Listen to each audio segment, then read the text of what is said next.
Explain the difference between owning a gold or silver coin and owning a stamped out piece of silver or gold. Well, just like in our early discussion talking about how I got started in 1961, looking through change, the dimes, quarters, and halves, which was my income level for a 6-year-old, what I could afford to put away. Dimes and pennies and nickels is what we all started on because we could afford to own that.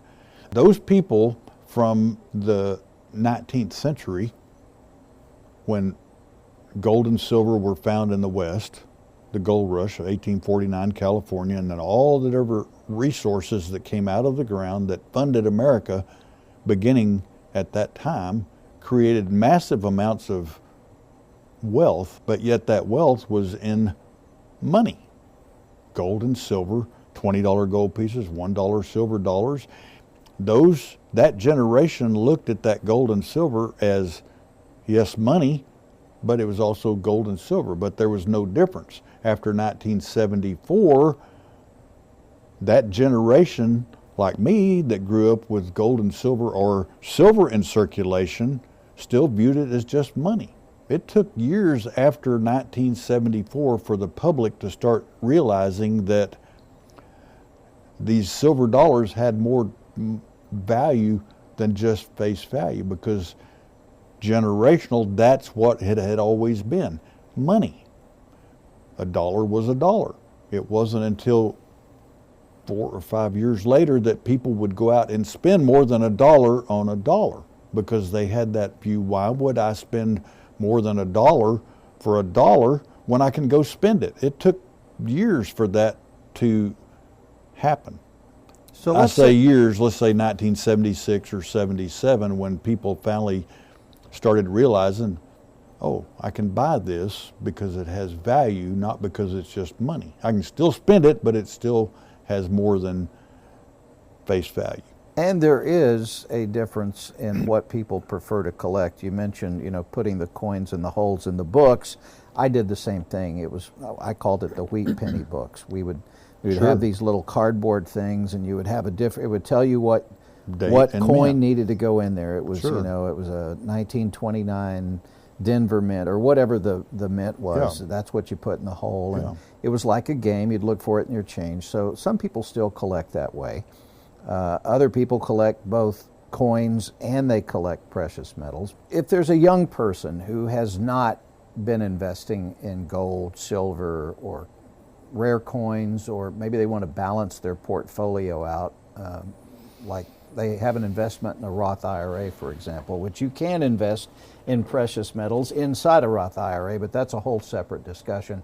How does someone at any age really get started investing in gold and silver, and why is it important? I'm still convinced that those like myself who started looking through coins as a young person and held on to it are the ones that are going to figure out what they like when it comes to coins. It might be ancient coins, it might be paper money, it might be dollars. It's whatever they're geared towards. But they have to be introduced to it, and I've watched generations now come in to the shop. They come in every day. Mom and Dad bring them in because they express an interest in coins. And we have beginner coins, buckets full of low value coins that they can go through and pick out stuff, and because they have an interest. As time goes by, those same kids get older. Their income level changes. Their search narrows to where they find something that really interests them. And I have no idea what they're going to be interested in. I just have watched them develop into a passion about coins. Now, today, with world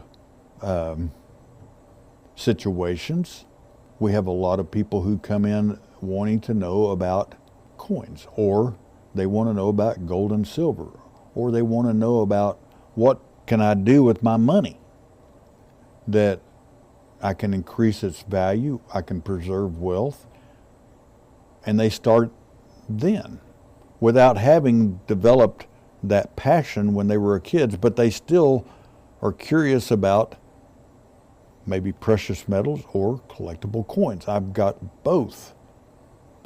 And I don't know what brings some to the market of investing in gold and silver or developing a passion for collecting them. They're different. Knowledge is required for the collectible coins, which takes a passion and a long time to gather that knowledge. Gold and silver don't have to necessarily have the knowledge, but you have to have the passion to want to figure out an alternative vehicle to preserve what you've worked for throughout your life.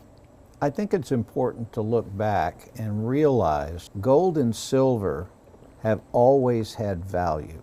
You see currencies of different countries that have imploded and become worth nothing. Hyperinflation places like Venezuela, for example.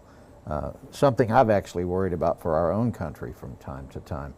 But gold and silver have always had value. And if you look back over the long range of people investing in gold and silver, which you can do on the internet, it's gone steadily up, up, up. If someone had told me 30 years ago what gold would be worth today for an ounce, I would have thought they were off their cookie. I mean, I would have never thought gold would be worth what it is today.